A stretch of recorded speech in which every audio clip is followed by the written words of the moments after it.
Hey everybody, we're right here at Living Waters International Church, and just a few moments, Tara is going to be coming and joining me live because this morning we're going to be talking about single parenting and how you can go co-parent with God. And so we're really excited about this talk this morning as we get ready to bring Tara. And here comes Tara right now. Let me bring you in, Tara, on this. Hold on one second. See if I can do this again. Yes. Bring Tara in.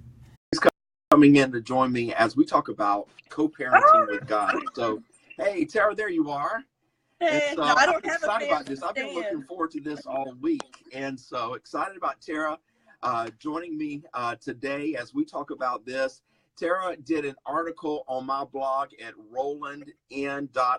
That's how you can be able to get there on my blog at rolandn.life there. And it is the largest, most read blog post of my blog post by all those who have went to my blog. They have read that so many times. And also, Tara, your article has gotten so many comments as well, more than any other blog post as well. It has resonated with a lot of single parents out there and friends and family members of single parents. It has really resonated with so many people out there, and it's called Co-Parenting with God as a Single Mother. And what I did today is I reposted the blog post. So if you go to my blog at Rowland N, that's ROWLAND, then NIN.life, and you go there, it is the top article today again, and I put it right on the top, called Co-Parenting with God as a Single Mother. And if you go there, you'll be able to see Tara and see a picture of her son and her daughter, Kiara and Deontay. And so with that, so as I begin now, and I'm going to send out a text right now as you're talking, I want you to share a little bit, just tell us a little bit about your family. I got a printer going on that was not going to quit printing until I got on camera. But tell us a little bit about Deontay and Kiara and about your little family there that you have.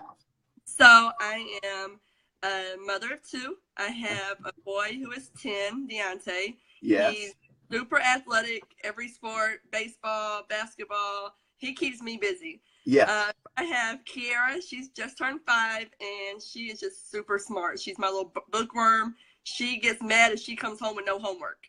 She's she's gonna be my scholar. So I have my athlete and my scholar. Yes. Right now, it's just the three of us at our house, and we make it work.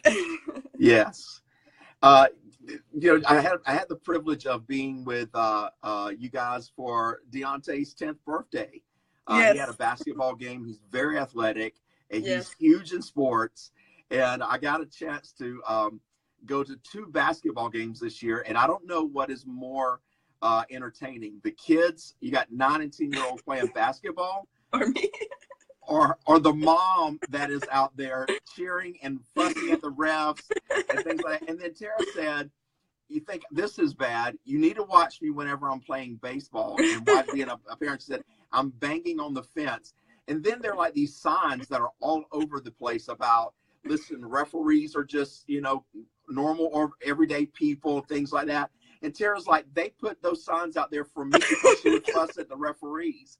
And so with that, you know, you got such a beautiful family. And I know it was, 2 years ago that Yep. you walked into Living Waters International Church.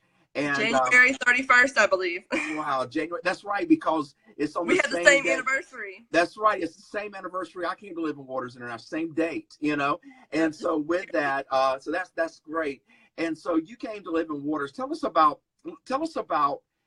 your life when you came to Living Waters that day. What was going on in your life that day, January 31st of 2000 and I reckon we can say 16. Was that it, or 2015? Yeah, 16. 2016. Well, I'm gonna go back right just a little bit more. So a little like prior to that, it was just I was a single mom, taking care of my kids, struggling. Not just a lot of people, they talk about their struggles financially, but it was struggles emotionally, mentally, just being a single mom. And I knew to get better and to make things better, I had to find a good church. I had to find a good church. I wanted my kids in church. I went to church growing up, but it wasn't a consistent thing. And I knew I wanted that for my kids, for them to have the best life. So I started looking for churches in the area, and I came across your Living Waters, and the picture of you and Karen is what brought me to the church. Why? Because with my kids are both biracial. They're African American, Caucasian, and I've always wanted to make sure they didn't feel left out by either race. I wanted them to know their African American history, their white history. I wanted them to feel comfortable with both races, and that's why I try to make sure everything I put them in is very diverse. Okay. And when I saw the picture of you and Karen, I was like, all right, an interracial couple, it's gonna be a diverse church. Yeah. So somehow, Tara, we really attract a lot of interracial couples, and I just don't know why. And so it's just a fact. In fact, excuse me for typing just now. I just was able to send out a text to everybody at Living Waters to let them know. It popped up on your phone. Let them know that right now we're talking about single parenting. So go ahead. Tell us more about your story. So I saw the picture and I was like, okay, I'm going to go. I came in, and when I walked in, I mean, when you walk in, it's kind of like, okay, to the left or right, where do I go? And I went to the right, and I remember the first person that came to me was Jeff and Samira. Okay. So Jeff greeted me. Samira ran from the kids' church over to get the kids. She's like, hi, can the kids come over here? Can we bring them over here? And they were just so welcoming and just so nice. So Deontay went to kids' church. Kiara, I believe Kiara went to the first time. Okay. And then I went, my sister was with me. I had a friend with me, my sister's husband. It was a group of us. And the word just touched me, being there. And what really got me was the parenting seminar that was coming up in February. Because I struggle, both my kids had different fathers, and I struggle with a good co-parenting relationship with both. Pretty much is non-existent, but I know for my kids, I want those to be good relationships. Even if we're not together, I want to have good co-parenting relationships for my kids. So in that seminar, when y'all advertised about the seminar, I was like, okay, I'll definitely be back because I want to hear the seminar. Okay. And I was there every Sunday for that seminar, and it really touched me, and it changed my whole life from then. I remember you sharing with me that before that series that we did,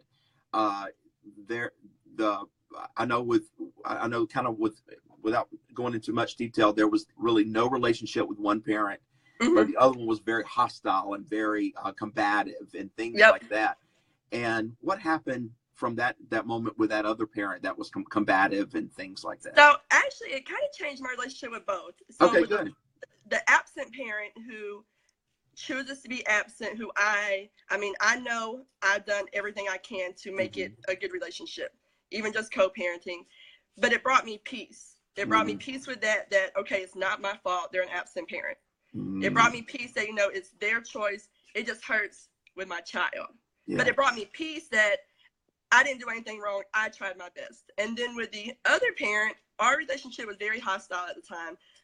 Even drop-offs, they had to be done with another person, usually his mother or sister. We could not see each other because the words that would come out were so nasty to each other. I mean, it was just really bad.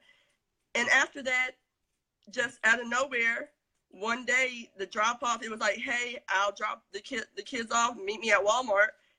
And it was good. Yeah. It was like no hostility. It's like everything. We didn't have to speak about it. We didn't have to speak and smooth things over. God took care of it. Everything just smoothed itself out. And we had a great co-parenting relationship after that. Good. Was there a lot of, you touched on something, was there a lot of guilt on your part because it wasn't working out? It's like the father relationships were not working out with the kids, or it was combative. And can you talk about that a little bit? So the guilt with both of them is that's who I chose. That's who I chose to have a child with. So to my kids, it's like they're hurting, but it's my fault. Okay. It's like at first I wouldn't put any responsibility or any of the blame on the other parent. I put it all on myself because that's who I chose. So I held a lot of guilt with my kids because with it affecting them. And I know they might not, like especially Kiara, it doesn't really bother. Stuff like that doesn't bother her too much now, but Deontay, it really bothered him. Even though he had a dad with Kiara's father, he was very involved with Deontay. Deontay was at the age where he questioned why his biological father wasn't there, or why his biological father didn't want to see him. And that really hurt me. And he would come to me, and my thing was, it's my fault. That's who I picked. It's my fault. And that's where I had to get in God's word, and it showed, no, that's him. I tried to make peace. Like he told us, we have to try our best to make peace with everyone. Okay. And I tried to make peace. I reached out. And even though I used to feel like it's not my job, it's his job to reach out. It's not my job to push that relationship. It is for my son. So I tried to reach out. I tried everything. But there was a lot of guilt there. And now, like, I know it's not me. I know it's his choice. And that's why I just explained to Deontay, you can just pray about it. Just pray about it. Pray for him. It could change. He could change when you're 10. He could change when you're 15. You might be 30, and he might call and reach out to you. And you have to allow that. There's no timeline when someone has to perfect their life. I mean, I was a teen mom at 18 with Deontay, then not married, then 5 years later, not married again, had another child with another man, not with him, and I didn't change till I was 26. And I'm still changing and growing every day. I'm not perfect, and that's what I try to explain to my kids. You never know when people will change. You never know when they will evolve, and it's when they reach out to you, you have to accept it. Now, if they reach out and then it's bad intentions, then you cut it off, but you at least have to give them that opportunity. And I think it kind of gives them a little bit of hope, but I think it kind of gives them peace too with it. Do you think that a lot of single parents really, like you were doing, carrying a lot of guilt? Yeah, and I think especially so before being in a church, I think when I came to the church, it turned into guilt. Before church, it was a lot of spitefulness. I'll admit I was petty. I was immature. I was spiteful. Wow. You don't want to see my child, I'm gonna make your life bad. Miserable. I mean, it was a lot of spite there because you're hurting my child. Yeah. But then when I got into church, it was more guilt of, okay, that's who I chose. This is the situation I put myself in. But then, like, getting into the word more, it was just, I have to find peace in it. And then it's just, to me, as long as I do my part and do what I have to do, then everything else will come in order. Excellent. And what did you have to do? What are some of the changes that you made, especially like the first several months that you made personally in your life, dealing with accepting the fact that you are a single parent and you are, accepting everything as is, What were some changes you personally had to make? So I had to accept it, not keep any hope of anything, just accept it. Quit being mad about the situation. I just had to accept it. And then I had to deal with it. So like the depression that came with it. I mean, there's been times, and even still now, like I cry, and it's just, why is this me? Why is this what the situation my kids are in? My kids didn't ask to be born to a single mom who doesn't make a lot of money, who has to live in a not the best area and go to not the best schools and miss out on things. But what made me get better with it is I made sure I was at church every Sunday getting the word. I made sure my kids were there every Sunday. And I made sure that on my own, I did my own Bible study. I got into the word on my own, and I did a lot of devotionals. So I have a devotional app, and I did a lot of single parent and single mother and just mother and woman devotionals. And that just really helped me, because my main thing was the mental and emotional part of it. Like the financial part, it's been 10 years, and I've been having to deal with it for 10 years. So that's just, I know how to budget. And y'all actually helped me with that too more. But the mental and emotional part of it was the hardest. But I really and I brought all my stuff out that I use, but I like journaling. I love writing. Share some of the apps, and talk about journal. Share some of the apps that you used or devotion books that you show them if you've got them there in front of you. If you've got a book there. So if I click my home page, will it take me off of you? To look at apps? Who knows? Let's try. I'll comment the apps later. But so I tell you what, you do that. I have a computer in front of me. I'll go to your homepage on Facebook. No, my app page. Oh, your app page. Oh yeah. You know what? I don't know. Hey, let's try it. This is an experiment.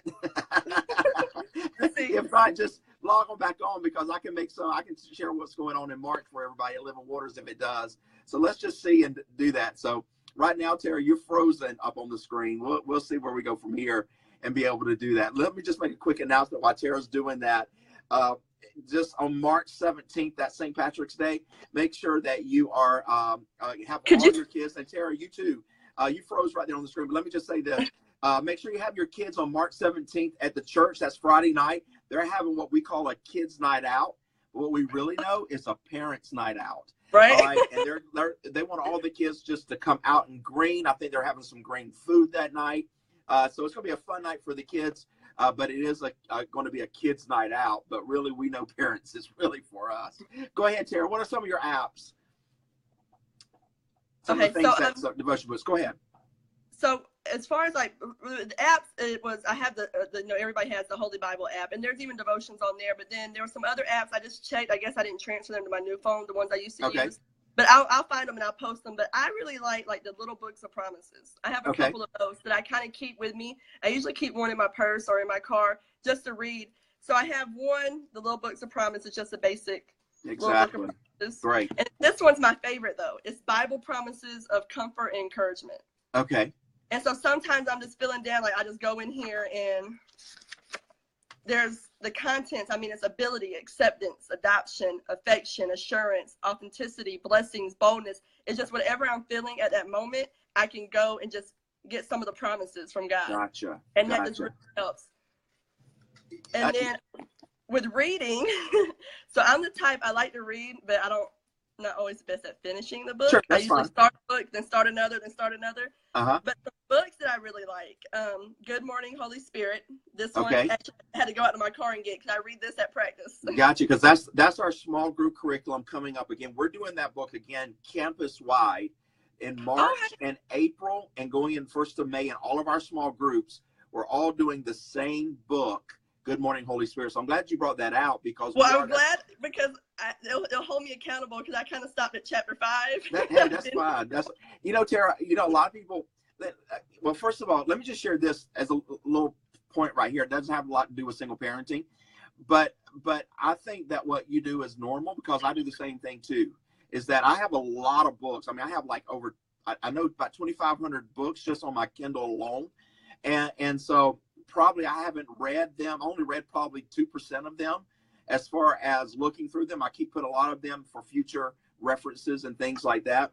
But I'm a big audiobook person, not a reader. And so with that, I think that's kind of normal. But also when a lot of my books, I've read like 2 or 3, 4 or 5 chapters, 6 chapters out of a lot of chapters there. So I think that's kind of normal right there too. So don't beat yourself up on it. Go ahead. All right. And then a couple others. So this one you actually gave me, The Blessed Life. Yes, my favorite book of all times. As far as when it comes to giving, tithing, placing God first in your finances, the greatest book there. Yes. Now the one I actually finished. Okay. This one I actually finished, and it really just showed because I know one thing I struggled with was feeling like, is God going to accept me with my past? I mean, there's things in my past you don't even know about. Yeah. I haven't shared it with you yet, and it's just. All the choices I made, is God going to forgive me and accept me? Like, is there a way to have a better life? And this book by actually one of our members, So What? That was yesterday. Yes. Book, Dawanna Seabrook. So Wendy Seabrook. I finished this one. Yes. I read this from front to back in like 2 days. I couldn't put it down. We got to tag, not only do we have to tag Dawanna in that, but we've got to really put a link on that where you can purchase that from Amazon. It's Dawanna. Good book. Yeah, Dawanna. What's her name on there? Dawanna or Wendy? Dawanna Seabrook. Dawanna Seabrook. Yeah, she goes by Wendy also, and so some people call her Dawanna, some people call her Wendy. But that, in fact, right now I need to get with Wendy until let's get a lot of copies and let them get them in our lobby so we can get them out to people, let them sell them, and get that out. And yes, God use people. Go ahead. I would say, especially if you had you've gone through some things in life, like you've gone through a lot of things. This book just shows. It's like, won't he do it? Yes. Yes. This book, I actually did finish this one. Wow, that is great. I didn't know that was. I cried reading it too. We talked about this in our pre-production meeting or whatever on this. I'm so glad you brought that out because Wendy really does need to promote that book more. And so I know she's going to be watching this, but Wendy, we've got to work with you more to get that book out. And Tara, What's Your Life is such a great example of that. Of being with that, a tremendous article, not only not a tremendous writer, but also a great leader here at Living Waters International Church. She works with our pre-K kids now at Living Waters Kids. Husband Antonio he serves on our stewardship team. Both of them head up our clean team. But this book right here, has helped so many people. And so can you put it up on the screen one more time? And this book actually, so I've always been real scared to just share my story. I mean, there's things my parents don't know, things that nobody knows that I haven't shared. But now that my life has just changed in the last 2 years, since being back with God, it's really, this book inspired me to write my testimony. Great. It inspired me, just be raw, be real, because who could it touch? This book touched me. If I write my book and it just touches one person and brings them to God, that makes it worth it to me. That's great. Does Dawanna know this? Have you shared this with Dawanna? I mean, I told her how much I like the book. Oh, wow. This is going to blow her mind. I know it is. I know this is going to blow her mind. And things like this, and I'm just going to, let me speak to Wendy. Things like this testimonies confirm, because I know that she wants to write more. I know she wants to share her story more and things like that. But this just confirms to a writer. Sometimes we write things out there and people get it, and we don't get the feedback immediately until we hear testimonies like this, where our writings have helped other people, and they've helped them with people along the path. And so I know this is going to really help Wendy a lot. Just go ahead. I was going to say, not even so this book and Wendy as well, but also something else I refer to back a lot is Gaelle's testimony video. Yes. I mean, I cry. Whenever I know when I'm about to watch this video, I have to have the Kleenexes near, but I love watching the video because it makes me want to open up. It makes me just want to be. So Gaelle and Wendy had just really made me want to share my story, because their testimonies had touched me, because both of them, I've been through stuff both of them have been through, and it just shows, okay, so there is hope. There is hope. Now you got me speechless. Powerful testimonies we have here. People's lives being changed. Oh yeah. Here. And it's you'll look at people and you'll think, oh, they have it all together, but then you don't know what they've really been through. That's true. You don't know, with Gaelle, I would have never guessed some of the things she's been through. Same thing with Wendy, the stuff in this book, but it's stuff that, and then it lets you know you're not alone. When you read something, you're like, man, I went through that too. It's okay, I'm not alone. I can come out of it. I can come through it. There is hope. There is a better life. So we have to share. In fact, I'm going to do it today. I'm going to repost Gaelle's YouTube video that we did. Oh, God, let me get my we had to do that. They always call me one take because I always like to do things in one take personally. But if I remember correctly, when we did Gaelle's testimony, because she was reading that, we had to do it in one take because it's so emotional. She didn't want to prolong it. She didn't want to have to keep reading it because it's so such an emotion. Even when she shared it, when she did the sermon on stage that time, and she preached that sermon on stage. I mean, even then, I didn't even have, there were no Kleenexes up front. I grabbed Kiara's sweater and I'm just rubbing my face with my kid's sweater, because it's so raw and real, and it just really, when it's relatable.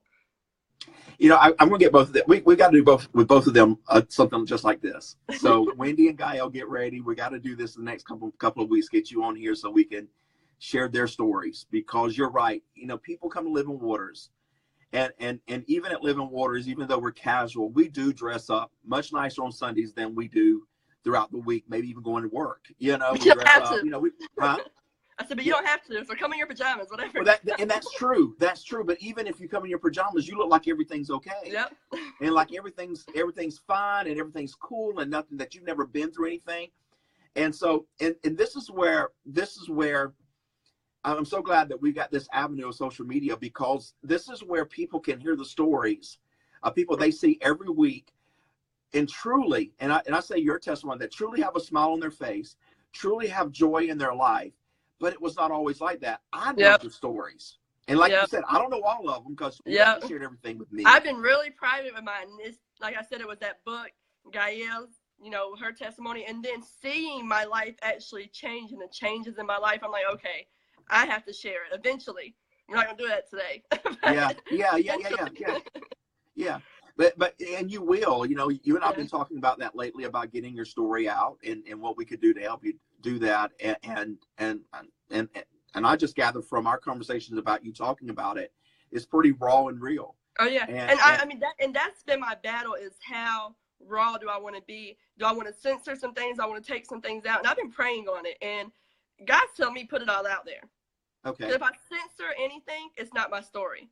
If Okay. I leave one thing out, that one thing could be what somebody else relates to. Or that one thing could be what touches someone else. Like, okay, I've been through that too. So, Gotcha. I mean, God's told me, don't hold back. I won't use names. But if I've been through it, I'm going to share it. Yeah. Wow. Because censoring it is just, it's changing my story. And my story is my story. Yeah. Your story is your story, and everybody has a story. I'm just waiting for the happy ending. Yes, absolutely, absolutely, absolutely. I want to stay right here, but we're gonna go on back to single parenting because I was not planning. We didn't talk about. I didn't know all this about like Gaelle's story and Dawanna's story, how much that affected you, and I'm just encouraged. I mean, we got to get more stories out there. I mean, we really need to all share our story, and do that. And so, I mean, you're talking here about you being bold and brave to share your story. I think that we all need to really reflect on our own personal story, and then see, what we need to do in order to get our story out there. Because I always say this. You hear me say this. I said it last week when I was with Ernest, that if Paul had the technology that we have now, what could Paul do? In the New Testament. And so we have so many things technologically that we have at our disposal that we can be using in order to get our story out and the gospel out at the same time, and how the gospel has transformed lives we've got to get this stuff out. And so when you were sharing with me a couple of weeks ago about getting your story out, my wheels started running and things, in my mind, the wheels started running, talking about, okay, we could do this, and this, and I'm only going to go at your speed, not my speed, to see what we could do to help you get truly. I remember when you started coming to Living Waters and then I remember after the series, how you came to me and Karen and talked about how much that changed you and how it changed your relationship and all that. And I see 2 years down the line, I mean, a young lady, right in front of me that is totally different, than you were 2 years ago here. And just how much God has changed your life of accepting him. And I would say this, if I say anything about not only single parents or parents, I would say this true about you and your family. You truly, and this deals with your job, this deals with relationships and dating, you truly allow God to be Lord over your life. Now, and a lot of people can't say that. I mean, truly, a lot of people can't say that. They're a follower of Christ, but they've never made Jesus Lord over their life. And there's a difference. And I know you well enough to know that you don't move unless God moves you. And if there's anything like a decision, or, I mean, you're always seeking out wisdom. You're seeking out God's word. You're always seeking out advice from godly people, and want to get godly direction on things. And so I just want to say that because number one, there's a beautiful picture that you have even on the blog post at Rolling in Life over there that you have there. But what people don't see is that how you truly made Jesus Lord over your whole family. And so what you did, so take us a little bit about that. Not only have you got your relationship right with God, but tell what I know what Karen and I do, and everybody has to work out their own family salvation and their own family experience and all that. How do you make Jesus Lord over your family with you and your kids? How do you do that? So first what I do is actually, it's a list that Miss Karen shared with me. Okay. So read this list because this is from April 2016, somewhere around there. But wow. I still keep this list with me. I read it all the time, especially when I need guidance for my family. Okay. And it's 14 life lessons to legacy, leaving the legacy we want to leave for me and my family. Okay. And so these are steps I take for myself and my kids just every day. Okay. So number one, attend church. Like I said, I make sure I'm there at almost every Sunday, and the kids come as much as they can when they're not with grandparents. 2, never forget to pray. And I make sure the kids pray. We pray together. I make sure they have their own prayer life. I made sure that they understood that they don't have to just pray when mommy says, hey, it's time to pray. That they talk to God on their own time. They have their own relationship with God. Stop right here. without going into detail, we'll talk about this later. It's not I know time you're about right to bring now. up, I bet. To my Deontay? Yes. I mean, y'all were just, I can censor it and bring it up. sure, you tell us then, so you can censor it yourself. Let's start right here. You need to, everybody who's online, you need to listen to this part of the story because this is powerful right here. Go ahead, tell this. Okay, so a little background on my son. So Deontay, before we started coming to church when he was 8, he hasn't really, like, we were never consistently in a church. We might visit churches once every blue moon, but he was never consistently in a church. He went to, like, Christian daycares and stuff like that. They did devotionals and prayers there. But other than that, he didn't really have a relationship with God, and that was my fault. I didn't put that on him and present it to him and teach it to him. So just in the last 2 years has really been my son's fresh relationship with God and just seeking his own spirituality. And I didn't realize myself till this happened how much it's been on him and how that relationship really is with him. The kids and I were recently in a very traumatic experience. I won't go into any details, but it was very traumatic. And while the experience was going on, I mean, I was scared to death. My kids were scared to death. All 3 of us were in tears. We were screaming and crying. I didn't think to pray at the time. My 10-year-old, who was 9 at the time, put his hands together, looked up, and started praying out loud. I'm crying.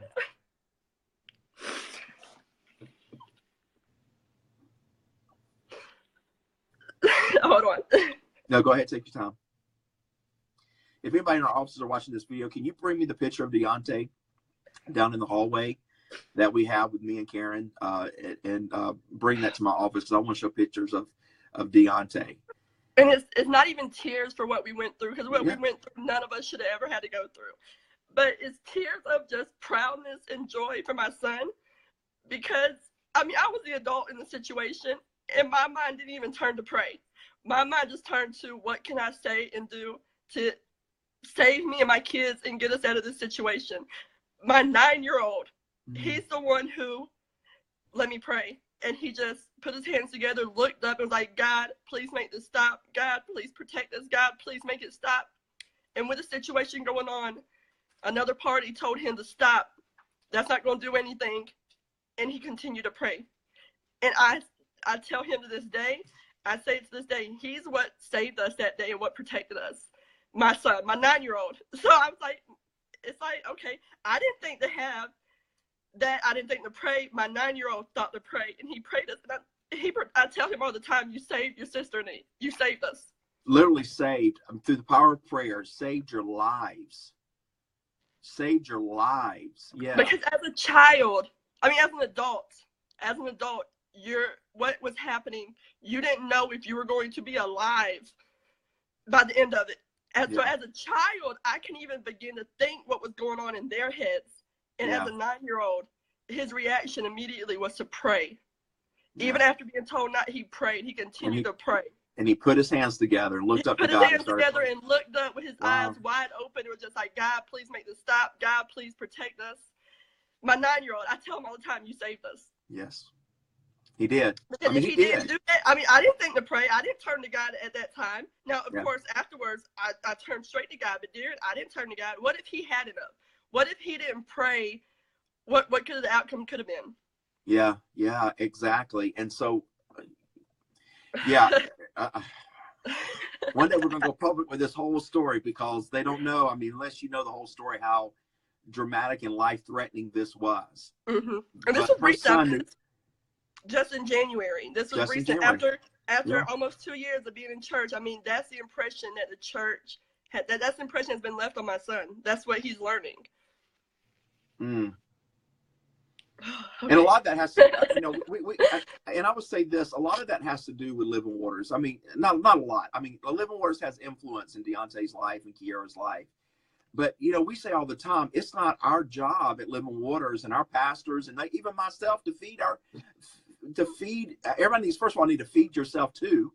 You know, you need to be mature enough, but also we are a church that relies on the parents to lead their family spiritually. We come along beside the church and help you do that. And that's what he said. No, what That's what now? he said when I asked him, like, I was just real curious. I mean, I was so proud of him, but he said anytime there's something going on, I mean, and he's talking about simple stuff like someone don't feel good, someone has a headache, something going on at the house. He said, you always tell us to pray about it. Yeah. Yeah. He said, you always pray about it. Yeah. And that is, and see, Tara, that's a testament of your parenting, your spiritual leadership in your family, of leading Deontay and Kiera, to pray, when situations like that rise up, And I mean, it really, I always had questions with Deontay because of the issue with his biological father. And that's been my thing lately. Whenever he questions about that, I'm like, all we can do is pray about it. So I really felt like Deontay kind of just brushed off like, psh, whatever. I mean, it's been 10 years. My father's not in my life. You're telling me pray about it. What's praying going to do? But it showed me that even in that situation, he prayed. So the issue with his father, hopefully he's keeping his prayer there too. Yeah. Yeah. Yeah. And one of the things I want to encourage you, and this is something that and I'll share later, but this is something that God has been dealing with me again, reminding me again, is that one of the things that God has always called me to be as a father to the fatherless, and that's why our family is like it is, with our children. And before that, of pastoring and leading so many inner city kids in South Georgia and being there for them, that even now as an adult, many of them are still reaching out to me and being able to do that. And now we're in a place, myself and Karen, in our life, we're doing some stuff behind the scenes of how we can take that ministry a little step forward, because God is father to the fatherless. And I think about, not only do I think about Deontay a lot, I pray for him a lot. My heart goes out to him because it's not been easy for him when it comes where it comes in the father area like that. And I just think about what a great testimony that he's going to have in the future, to see how God, and I know your story is still unfolding in a lot of areas. And that's what he wants to be when he grows up? No. So if baseball and basketball player don't work out, he wants to be a pastor. Oh, I didn't know that. I did not know that. And so I got to leave the church in his hands then. And so, that's but God is truly father to the fatherless. And so, with that, I just, we go through some tough times in our life, and Deontay's had his days of tough times. Yeah. And so with that, I just know, I sometimes as a pastor, I see people and I want to write their future testimony out for them. And that's just true, because I see where people are at now. I mean, just thinking about you coming into the office today, thinking about you, Tara, I think that God has for your life personally, your personal story, there are many, many, many, many, many, many chapters. And I mean, many, dozens of chapters. And I was just thinking about you, I'm saying, and I'm like, you're just on chapter 2 of your life right now. And the things that God wants to do in your life and through your life, that will astound your mind. That's going to astound your mind. And that's why I look at Deontay's life, and I know how God works, and I know God's going to blow Deontay's mind. So I can't write his future testimony for him, even though I want to, because I mean, it would be nice and it's going to be great. And it's going to be powerful. I already know that. But what God wants to do as the author of Deontay's life and Kiera's life and Tara's life is going to blow all of our minds, I say God made me take my words back from something I wrote in the blog. So in the blog, I spoke about, when I wrote the blog post, when did I write it? Middle of last year? Yeah, I mean, around summertime. Yeah, summer, August, September, yeah. So I was still in the mind frame then of, I've been let down by every man in my life. I mean, not just relationships, but men in my life have always let me down. But as far as relationships, I've always had failed relationships. And my kids have seen it. And I always said, okay, I'm not going to do it again. Me and my kids have been let down enough. I'm done with relationships. I'm not letting another man get close to us. That's not happening. I'll just be single until my kids are grown.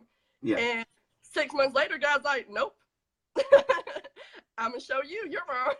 I wasn't going to go there, Tara, but you did. I won't go into details. That goes to my number 3. Go ahead. Seek God always, because through seeking God, I mean, I have it highlighted in my Bible. I was going through my study Bible, And I have it highlighted right here. Take delight in the Lord. Take delight in the Lord, and He will give you the desires of your heart. And I know my desire has always to have a family unit. So it's like God said, talking about, you know, okay, I'm gonna show you what I'm gonna give you what you really want.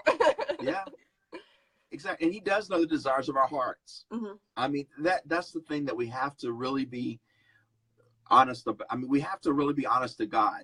That sometimes. Yeah, go ahead. Okay, every time you go ahead, because so next on the list, I want to do a little sermonette, but I'm not going to do that. I'm going to let you go ahead. Okay, so number 4, we have 4 and 14. Yeah. So number 4 on the life lessons for legacy is assist your neighbor whenever possible, and that's something that I mean I've always had a giving heart. But that's something I made sure and since Miss Karen gave us this list, that I instilled in my kids. They're always want to give, even like homeless people. Deontay will ask sometimes, like if we give them money, if we have money, we'll give it to them. And Deontay will ask, well, what if they're not really homeless? And I'm like, that's their battle with God. Yeah. That's between them and God. Yeah. I did my part. Yeah. They're hungry. I'm giving them money to get something to eat. Now, what they do with it, that's between them and God. So that's why I tell them, you know, always assist others when you can. Yeah. Number 5, be quick to help and care about the right things. Mm-hmm. So that kind of, I think, goes to number 4 in a way. And then number 6, concern your life with more than money, which that's prior to coming to church. It was always financial stuff. Like, okay, well, how am I going to pay this? How am we going to do this? How are we going to make ends meet here? And it's more to that. It's not just money. It's your emotional relationship with God, your spirit. I mean, it's more to it. Yeah. 7, value family, which my kids already know. Yeah. Family's number 1. That's right. 8, be content with little. And stop, dog. He's letting me know, be content with little and be content with much. So he gave you an amen. No matter what God gives me, I make the best of it and I'm happy with it. Like where we're at now, I don't want to live where I'm living. I don't want my kids going to the schools they're going to, but I'm content with it and I make the best of it. Okay. And then when He gives me much, I'll be content with much. Yeah, yeah. And then 9, express gratitude and be thankful. 10, admit mistakes and be open to correction or feedback. That's new for me. Okay. Professionally, and personally. Let me just, can I share the story about the basketball? My professional mentor, he tells me all the time, I admit my mistake. I'll tell you I was wrong. Okay. I'm not always the best with taking feedback because I think I'm just the best. But I know I'm not. Can I share the basketball game story? Yes. Okay. We were at a basketball game, and this was a big strategic game between Deontay's team and the other team. Both of them were undefeated, and so they were playing against each other. And Deontay's team eventually lost, but when it got down to 2 minutes left, her friend turned to her and said, I just want you to know they're going to lose, or it was like a minute left and all that. She ate his head off. Had him for dinner, and I was laughing because she's like, you can't be pulling for the other team and all that. I was like, what team wow, you Tara. are?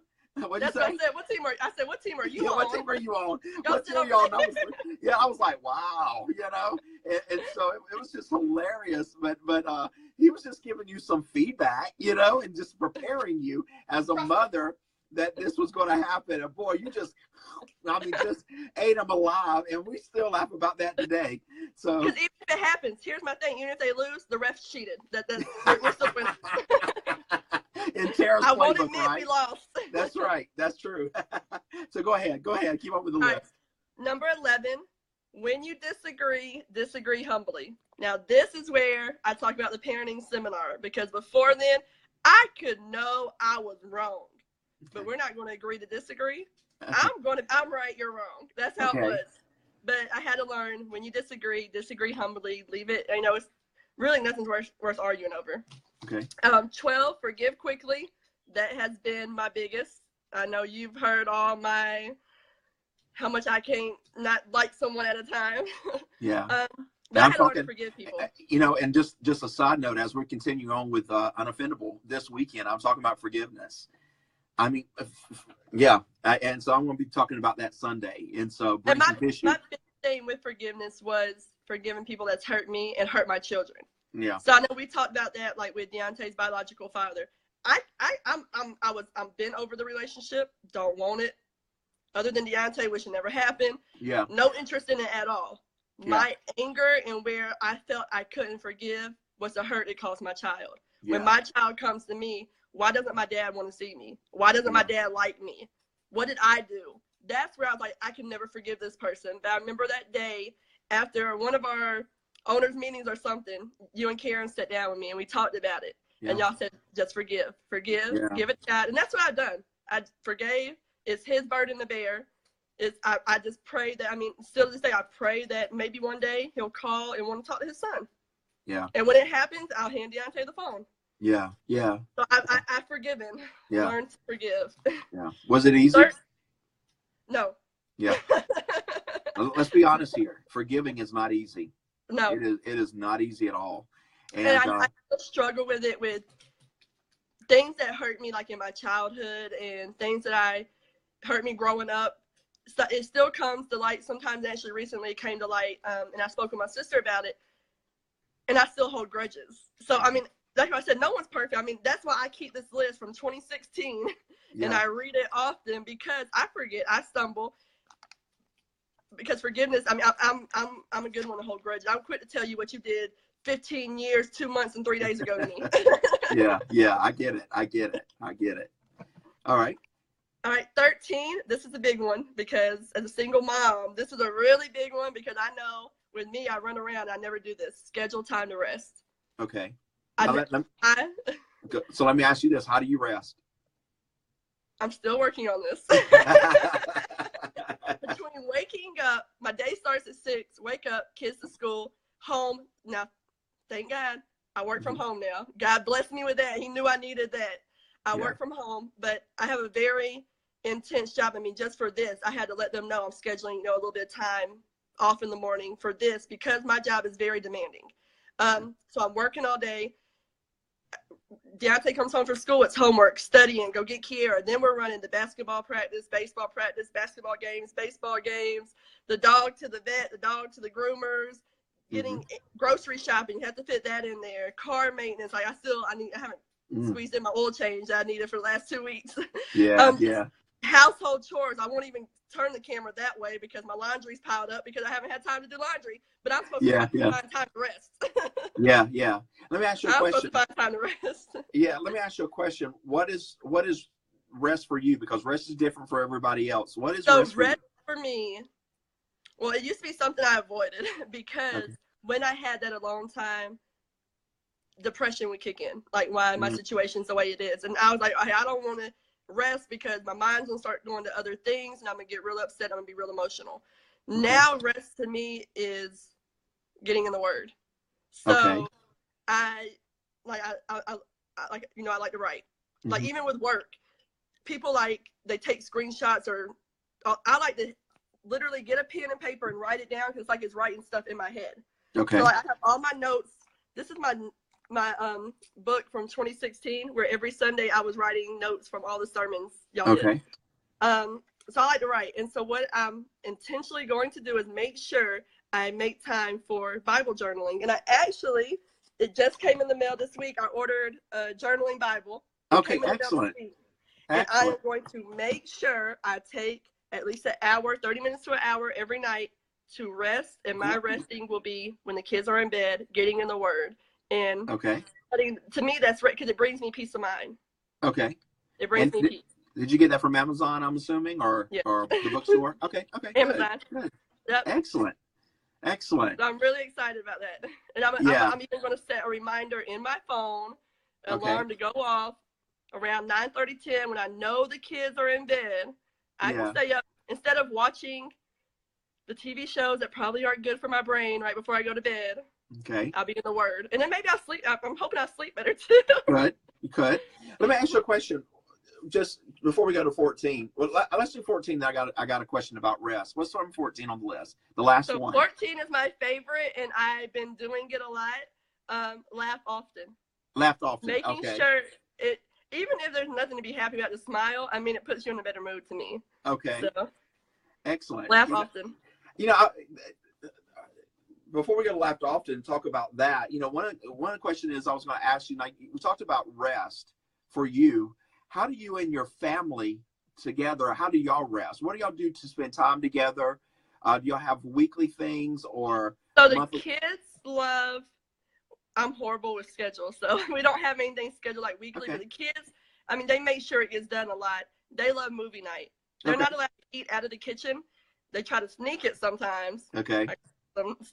But they eat in the kitchen. But on movie night, we make popcorn and they can come in the living room and bring the popcorn in the living room. And they don't care what movie we watch. They just want to eat popcorn in the living room and be with mom. Yeah.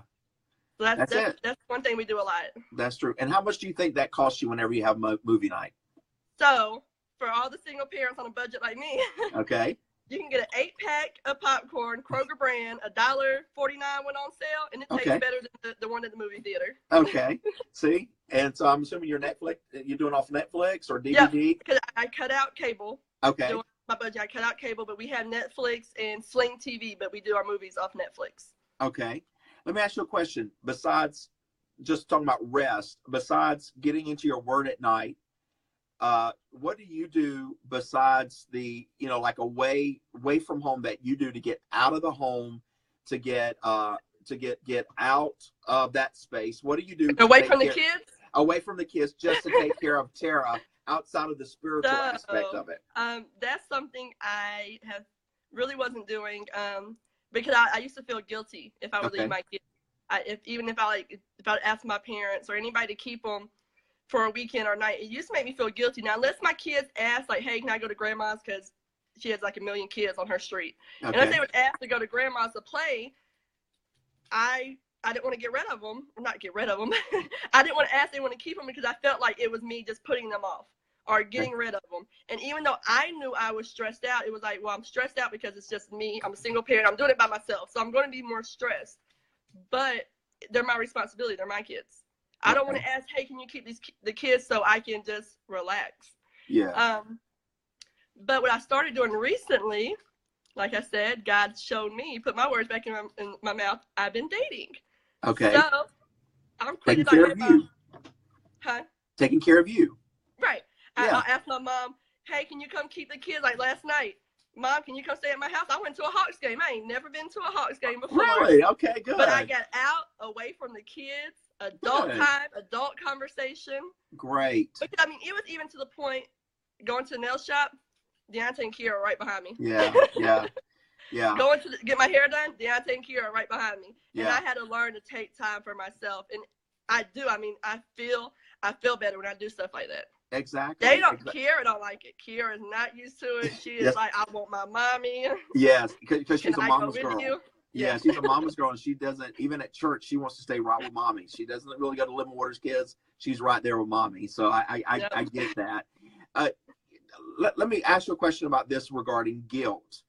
You said, that you really dealt with guilt, that these are my kids. This is what, I need to take care of my kids at all times and things like that. How have you reconciled that with the fact that you do need to take care of yourself? That if you don't take care of yourself as an individual, your spiritual life, physical life, I can't take care of them. What? Say it again. If I don't take care of myself, I can't take care of them. If you don't take care of, people say, "Oh, my kids are first. My kids come first." I mean, of course, my kids are number one, but really, I have to put myself first, because if I'm not at a good place health-wise, mentally, emotionally, if I'm not in a good space, how am I going to take care of them? Yeah. If I just take care of them and don't take care of me, they feed off my energy. Yeah. So if I'm depressed, I'm worn out, they feed off of it. If I'm frustrated, they feed off of it. But if I take care of me and make sure I'm okay and I'm happy, they feed off of it and they're happier kids. Yeah. That's good. Always, you've already heard me say this a million times, especially one-on-one, that we have to think about ourselves like the airline industry think about us. If we don't take care of ourselves by putting the oxygen mask on ourselves first, then we can't take care of other people around us. And I just know personally, as a father and husband and ministry, that there has been guilt in the past of trying to take care of myself, thinking that I could use the money and I could use the time and somewhere, doing something else, things like that. But nurturing, self-taking care is such a high priority now on my list, now that I've gotten older, that I don't deal with a lot of guilt in that area. And so I encourage other people to take care of yourself. And Karen and I are just coming back from a retreat for 2 days where we were kid-free, and we had zero guilt, you know. But there was a miracle took place yesterday, Tara. But when we got back, you know who I wanted to see? My kids, you know. Now, when we left on Sunday afternoon, it was like, get me out of here, you know? And so all that. And so with that, I mean, we tried our best to have a kid-free conversation. We went and talk about the kids and all that, and it didn't work all that well. But we took care of ourselves, and we rested. We spent time with one another, you know, and things like that. And the other thing I noticed with it, and Deontay's noticing my change with it. So something I used to do, if I would save money to like buy myself an outfit or do something for myself, and when I went to actually do it, I spent it on the kids. Well, instead of getting me some shoes, Deontay could have some new shoes and look, you know, fresh at school. Yeah. So what I used to do is I would ask people, like people would ask me like, hey, what do you want for Christmas? What do you want for your birthday? I'm like a gift card, because if somebody else don't do it, I ain't gonna do it. Yeah. But then I would get those gift cards and I would spend them on my kids. Okay. 1 year for the baseball banquet, I'm the team mom, so I'm also have that on me. I'm the team mom for my son's basketball and baseball. And each year they get the team mom a gift, and they got me a Applebee's gift card and a movie gift card for me. Mm-hmm. You think I went by myself? No, I took them 2 little kids right with me. So, but now I'm making sure I do things for me. I'll save money, do something for me. And we were actually at Walmart the other day, and I bought something, and Deontay's like, oh, I need one. I said, no, you don't. You have one. It was a charger. He's like, I need a charger. I said, Deontay, you have a charger. He goes, so do you. And I said, I work. If I want to buy 100 chargers, I'll buy 100 chargers. That's true. You have your necessities. I want to buy me a new charger. I'm buying a charger. Gotcha. You know, and really, if I can understand this, I bet that was a big thing for you. Yep. Just because otherwise, I would have put it back and got him what he wanted. Yeah. Because something another guilt I always felt was not being able to give my kids what other kids who have 2 parents working in the household have. Like Deontay he wants an iPhone now. To me, I don't know why any 10-year-old would even have an iPhone, but apparently every kid in his school has an iPhone. Yeah, every kid has an iPhone. Well, exactly. I've seen them though. I've seen a lot of them with them, and I'm like, I don't know what their parents are doing, but your mom ain't doing it. Yeah. Your mom ain't got that money. Even if I had the money, I wouldn't do it. Yeah. But even like other things, like I make sure I have the money for his sports every year. I always make sure he has that. But then just like materialistic stuff, and that's where I had to realize people is more important than things. Like it doesn't matter what you have. Yeah. He would want like the new Jordans, and I'm like, I'm not paying $100 for shoes. It's not happening. I'll get you the Jordans from last season that are on clearance for $40. I'll do that for you. Sure. But I used to have that guilt because if another parent was in the household, I could do it. Now the way my mind is now, even if there was another parent, it doesn't make sense to buy a little kid $100 shoes. So I wouldn't do it now. Okay. But even just like trips, going places, they'll ask to go somewhere, and I'm like, I can't afford it. Mommy don't have the money. We can't go. But if there was 2 parents, it's like, okay, well, maybe, you know. So to me, sometimes I used to have that guilt that my kids were missing out on material things and experiences because it was just me. Yeah. So now I actually made him work for it, and he actually saved up money and got the shoes he wanted. And he spent his money. I wasn't going to spend mine. Yeah. Let me ask you this, because it seems to be a reoccurring type of guilt that single parents have, where like you said, there's a guilt there that I'm the sole income, and my kids don't have maybe what somebody else has, and so I feel like I have to make up for that. And I know that you struggle with that, and not you just. I mean, even simple like going to the grocery store to get groceries. I mean, that's hard. I mean, we budget. I don't get any state assistance. We have to budget it out down to the penny, and we're in down. And he's like, "Can I get this bag of Takis?" And I'm like, "No." Yeah, it's not there. So how have you dealt with that? I mean, how you've dealt with that about and I reckon it goes back to that list about being content, but try not to compare your kids to maybe other kids that not only from 2-parent households, if you could say, but even from maybe that where the household family's got more income coming in, or or, you know, because what happens is, and correct me if I'm wrong, is that most single parents look at whatever and they're not content because, and then what happens is, and correct me if I'm wrong, the kids are cool, the parents not. And they're like, I got to get this for the kids. I got to get this for, so that my kids can feel this like, way or whatever. So what I realize is everybody walks their own walk. So I might be looking at them and I might be like, and I even share this with Deontay, you might look at your friend and he has every pair of these $200 sneakers you want. He has every color in them and you don't, but that kid might go home and get beat every day. You don't. That kid, I mean, he might go home and have nothing to eat. He might be, his lunch at school might be the only meal he gets. You get a full dinner every night. Yeah. So like, everybody's walk in life is different. Just because you see one thing, you don't know what's behind there that you don't see. Sure. Yeah, exactly. You know, and so, that's where I try to tell people, I feel like if there's the number one peace stiller, and I know we're not talking about finances, you know, in this part, but if I think the number one peace stiller in people's life is discontentment, and it comes from and it comes not only from, you know, God said it, you know, in the 10 Commandments, don't covet what your neighbor has. But the problem that we have today, the thing that we battle with so much, is that we see what our neighbors have all the time whenever we click on Facebook and Instagram. And then like on my Instagram, I've got stores that I follow and they're telling me things I should be getting. And so then I get discontented because I feel like I need to have that thing, you know? And so with that, but as a single parent on limited, and I would say fixed income, because usually that's a term that we kind of give to senior adults, but really everybody's on fixed income. Yeah. And so when you're on that limited fixed income where you just can't get everything, then discontentment's set in. And when discontentment's there, then the peace is there. You know, and people, if you've been under my teaching, you'll hear me. So something with that, I mean, I know we're not going into finances, but something with that really helped me be content with whatever my financial situation is. And honestly, I mean, just to throw it out there, just another testimony, since going to the church, 2 promotions, 3 raises, just throwing that out there. That's true. One thing that really helps me be content with, even no matter where I am, is when we went through Financial Peace University. Yeah. And you see where actually money's being wasted. And you see how to really, truly, especially as a single parent, budgeting is really important. Yeah. So I went to that Financial Peace University and I learned how to budget my money. And I said, oh, I have more money than I thought. I'm more content with the money I have. Yeah. Exactly.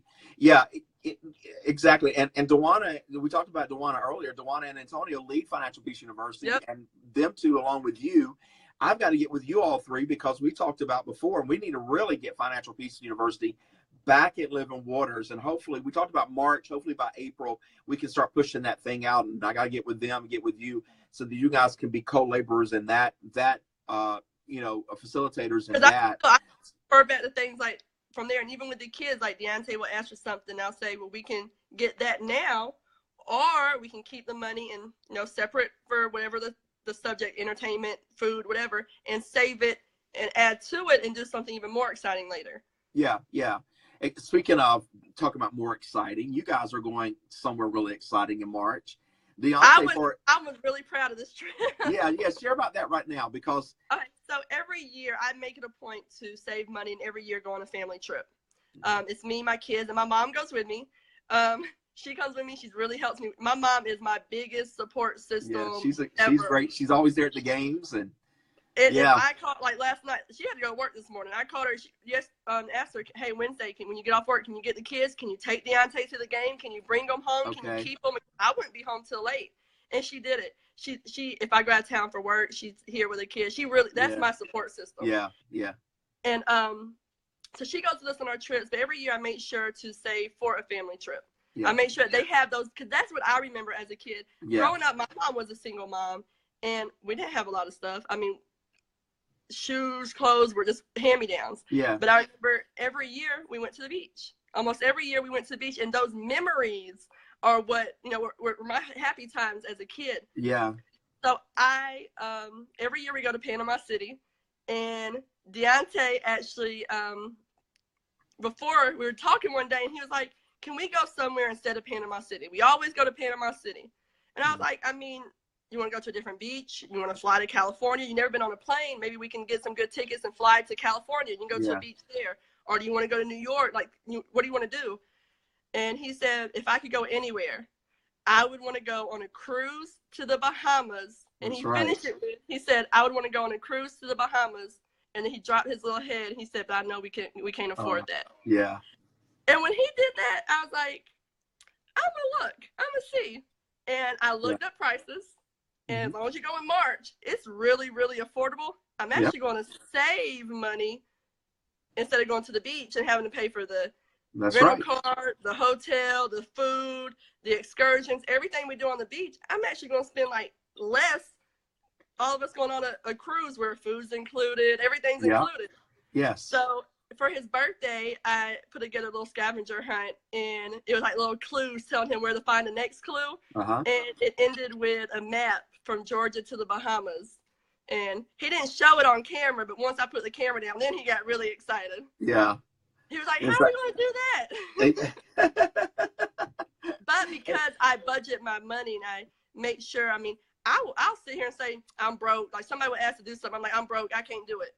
No, and I got money in this account, money in this, but those are for those things. Sure. My entertainment money might be gone, so I can't go hang out with you. Yeah. So I make sure that I budget and save because I want them to have memories. Material things are going to come and go, but the memories will always be with them. So I make sure I always have memories with them. Even if we just go to the park, I mean, just making sure they have those memories. Yeah. I mean, just last night at dinner, you know, we were talking about past vacations because we're trying to figure out what we're going to do this summer. We thought we knew what we were going to do, and then we're changing it up. We may be changing it up and trying to get the kids. And so what I found out with some of our kids, they don't remember the places that we went. If we throw out a city, they don't remember the places that we went, but they do remember the experiences that we had there. What you did there. Yeah. And so with that, I mean, that the experience is all what matters, you know?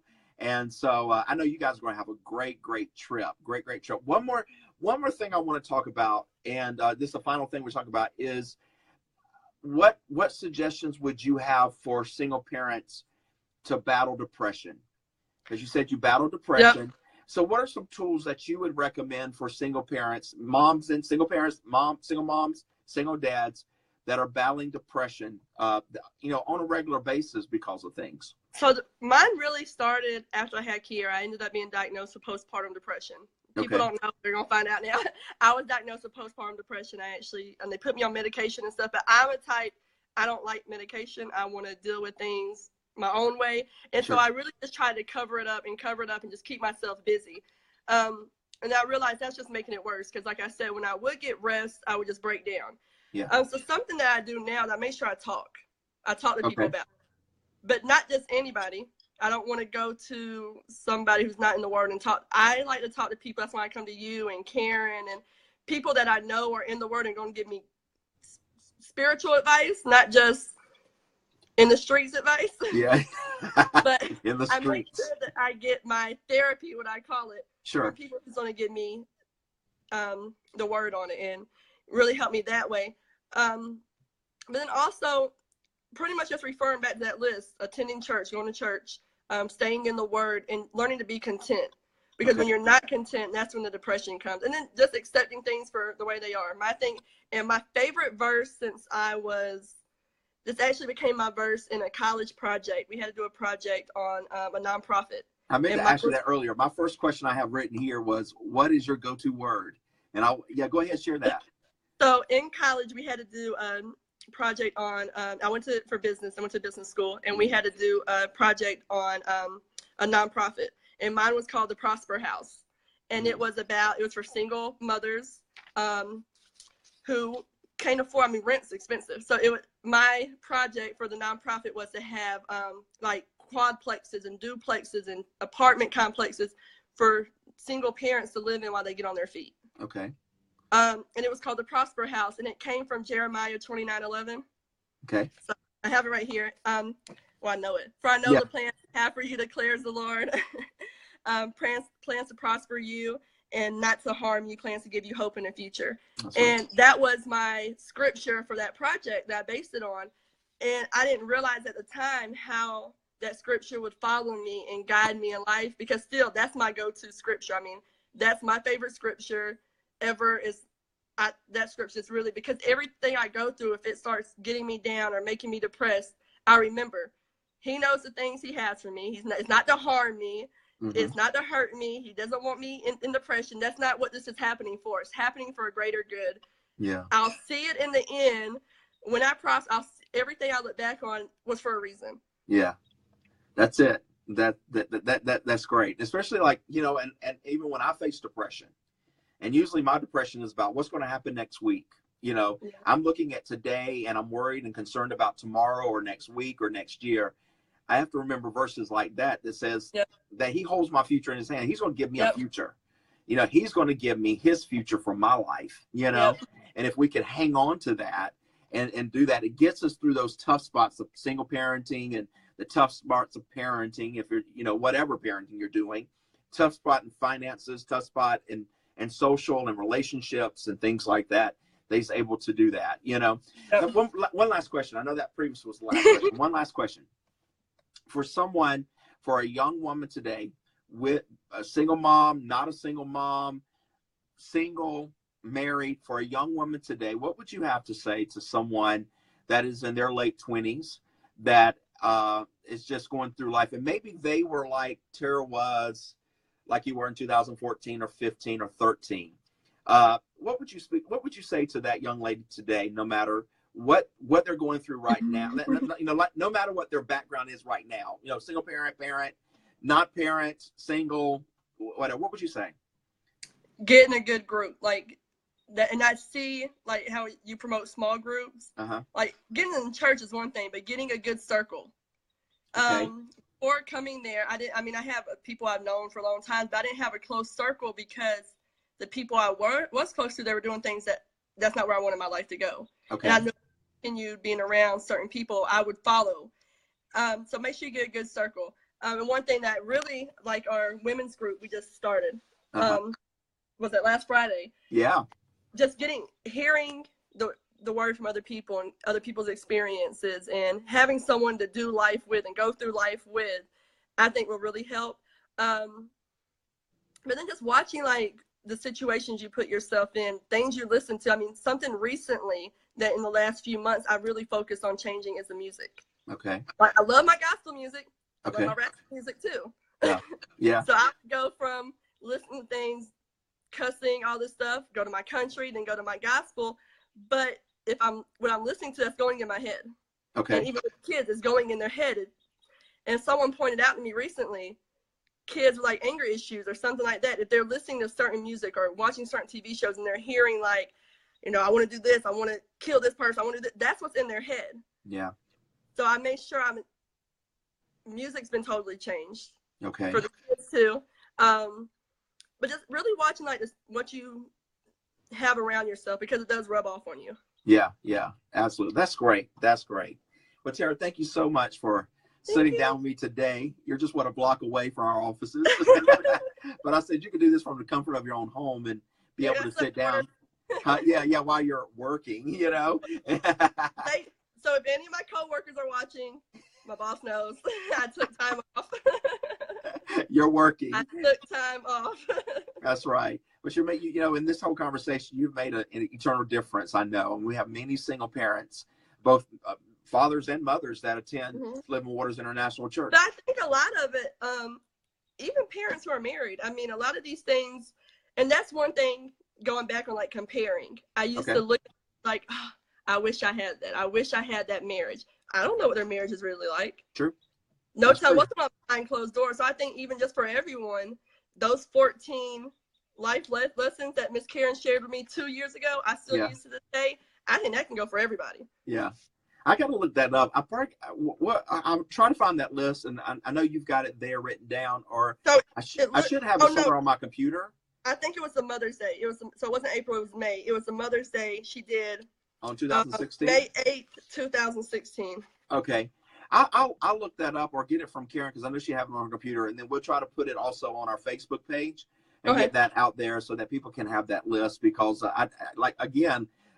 you know, we've heard Karen's name, Dawanna's name, Gaelle's name, and these are, you know, 3 ladies in our church that had an influence in your life and your personal growth, and know that, but and the thing is, I just know those three ladies don't have no clue about this, and so I'm going to tag them also after this, after we finish up this and finish up the whole post, is tag them as well, because it really matters. And this is how I look at you, Tara.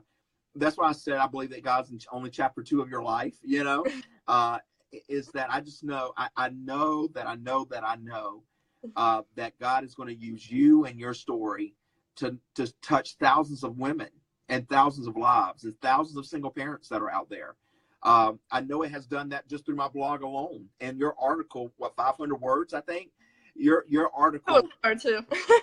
Yeah, I mean, your article. I know that you want to do some more writing and things like that, and anything I can do to help you get the word out and let people hear your story. But for someone to be open, there's many single parents that are out there that are struggling financially, emotionally. They feel inadequate. They're facing depression.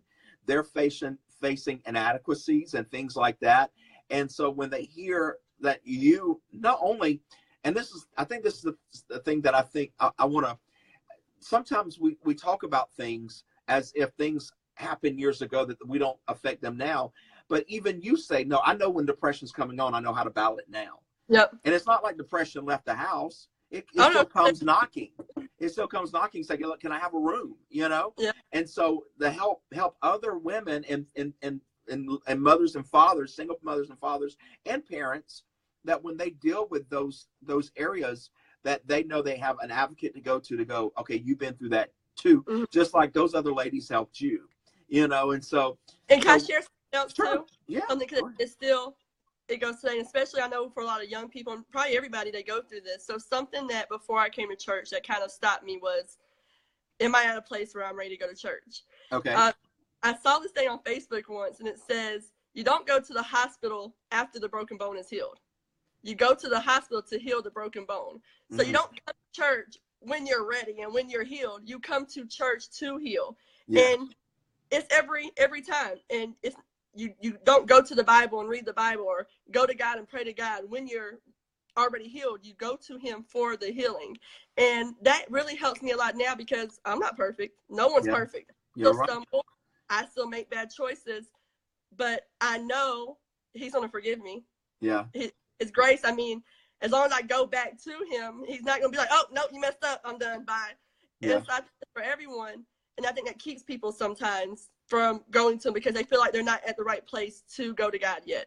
Yeah.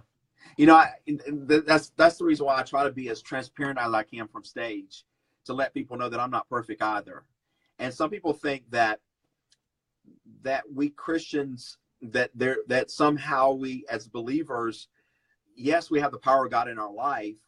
We're 100% godly. At the same time, we're 100% fleshly, and that flesh pulls at us, And so then what happens is a believer will come in and go, well, that's true for everybody, except for the man on the stage or the woman on the stage preaching.